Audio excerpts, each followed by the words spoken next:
Suvendu cabinet का बड़ा विस्तार, 35 मंत्रियों ने ली शपथ। जी हां दोस्तों, पश्चिम बंगाल में मुख्यमंत्री शुभेंदु अधिकारी के नेतृत्व वाली सरकार का सोमवार को बड़ा कैबिनेट विस्तार किया गया। सुबह 11 बजे लोक भवन में आयोजित शपथ ग्रहण समारोह में राज्यपाल आर.एन. रवि ने नए मंत्रियों को पद एवं गोपनीयता की शपथ दिलाई। नवान्न में आयोजित इस समारोह में सबसे पहले कैबिनेट मंत्रियों को शपथ दिलाई गई। इसके बाद राज्य मंत्रियों और स्वतंत्र प्रभार वाले मंत्रियों ने शपथ ग्रहण किया।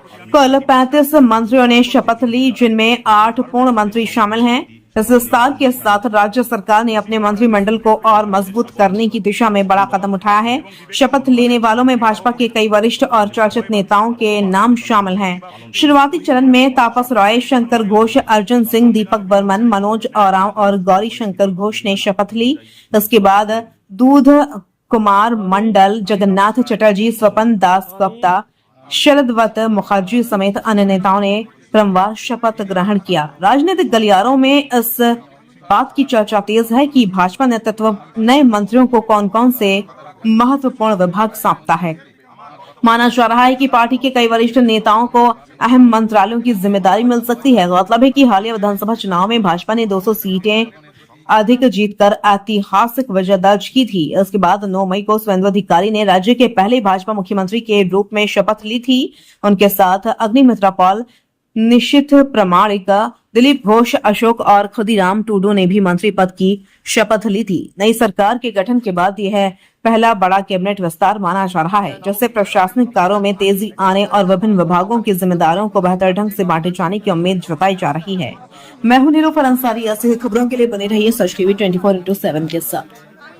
আমি ফার্স্ট অফ অল এই মন্ত্রী হওয়ার জন্য রাজনীতিতে আসিনি, খেলাধুলো ছেড়ে দিয়ে, এবং আমি চাইছিলাম পরিবর্তন হোক, বাংলার মানুষের ভালো হোক, বাংলাতে শিল্প আসুক, বাংলার বেকার যুবক যুবতীদের চাকরি হোক, হসপিটালের ভালো হসপিটাল নির্মাণ হোক, যাতে বাংলার মানুষকে বাইরে গিয়ে চিকিৎসা করতে না হয়। আমি এই পরিবর্তনের জন্য এসেছিলাম, রাস্তাঘাট ভালো হোক এটার জন্য এসেছিলাম, এবং এটা হয়েছে। এবং পার্টি ঠিক করেছে 2021 সালে আমি যেভাবে লড়াই করে জিতেছিলাম, 26 সাল অব্দি তারা পার্টি অবজারভেশন রেখেছে, কে কেমন ভাবে কাজ করছে, কে কিভাবে এগোচ্ছে। এখন পার্টি আমাকে এই দায়িত্ব দিয়েছে এবং আমি স্বীকার করেছি। এবং আগামী দিনে পার্টি যে ডিপার্টমেন্টে আমাকে ফেলবে, যেভাবে কাজের কথা বলবে, আমি আমার বেস্টটা দেবো এবং আমি সেটা শেষ করবো। আমি সেটা তো বলতে পারছি না, কোন ডিপার্টমেন্টে আছি এখনো সেটা বলে দেয়নি। এটাই যখনই বলবে তখনই ডিপার্টমেন্ট ভাগ করে দেবে, তারপর থেকেই কাজ শুরু হবে। আমি করিনি, লড়াই করেছে পশ্চিমবঙ্গের মানুষ, লড়াই করেছে সেই পরিবারগুলো যাদের প্রাণ চলে গেছে।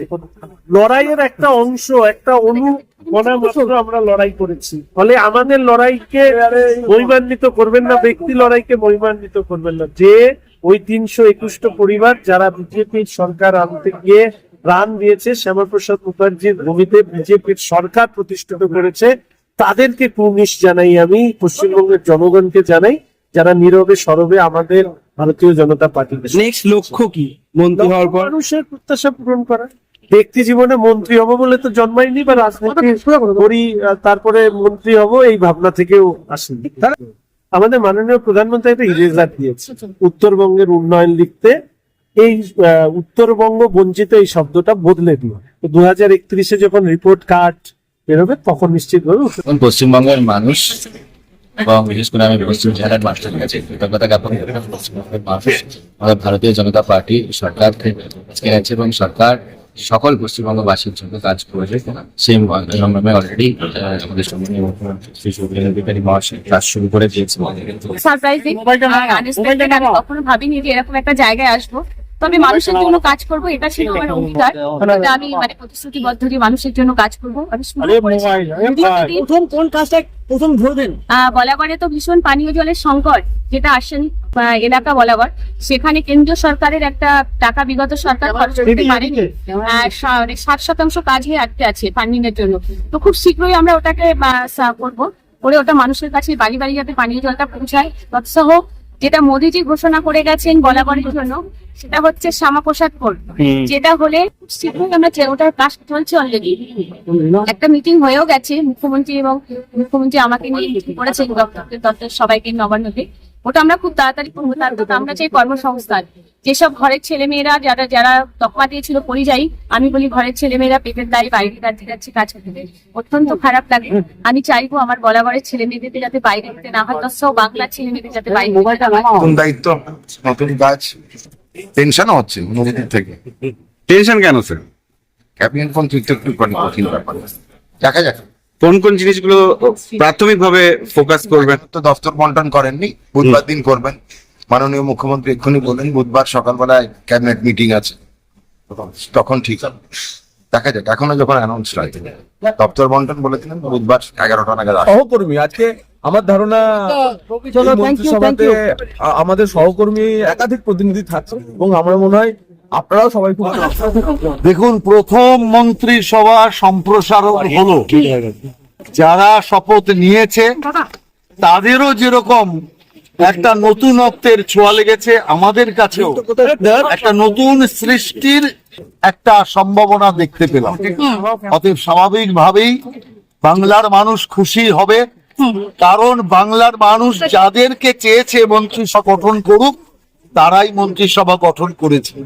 আর বাংলার মানুষ এটা দেখবে যে বিভিন্ন স্তর থেকে আসা লোকেরা, বিভিন্ন জনগোষ্ঠীর লোকেরা, তারা মিলে এই সরকারটা তৈরি হচ্ছে। অতএব সব সেকশনের প্রতিনিধিত্ব এই সরকারের মধ্যে আছে। সরকার আগামী দিন পশ্চিম বাংলায়